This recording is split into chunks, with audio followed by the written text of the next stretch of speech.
यहाँ पर एक फैमिली में 3 चिल्ड्रन हैं और हमको प्रोबेबिलिटी निकालनी है एटलीस्ट 1 बॉय की। एटलीस्ट 1 बॉय मतलब एक बॉय होगा, 2 होंगे या फिर तीनों ही हमारे बॉय होंगे।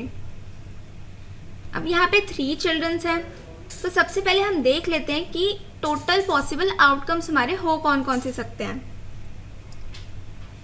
हो सकता है कि हमारे तीनों ही बॉयज़ हों, तो उसके लिए हम लिख देते हैं 3 बार B।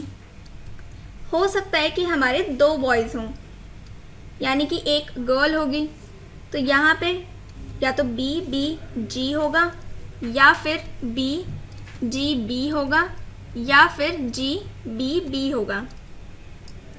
हो सकता है कि हमारा एक ही बॉय हो, तो इस केस में हमारा हो जाएगा B G G G B G या फिर G G B।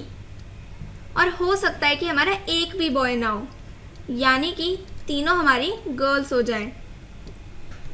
तो यानी कि ये सारे हमारे पॉसिबल केसेस हो सकते हैं। सबसे पहले इनको नोट कर लेते हैं। यहाँ पे हमारे पास 3 चिल्ड्रन हैं, तो पॉसिबल केसेस हमारे पास ये सारे हो सकते हैं।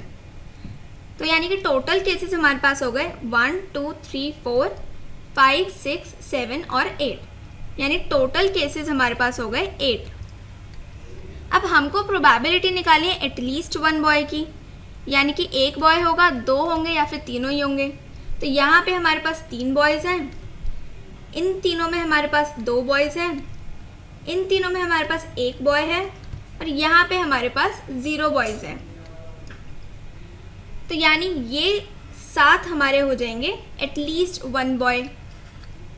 तो यहाँ पे प्रोबेबिलिटी हो जाएगी number of cases with at least 1 boy upon total outcomes. तो यानी कि ये हो जाएगा 7/8।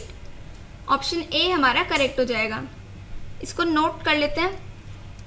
यहाँ पे टोटल आउटकम हमारे 8 हैं और एटलीस्ट 1 बॉय के लिए हमारे पास 7 आउटकम्स हैं, तो यानी प्रोबेबिलिटी हमारी हो जाएगी 7/8।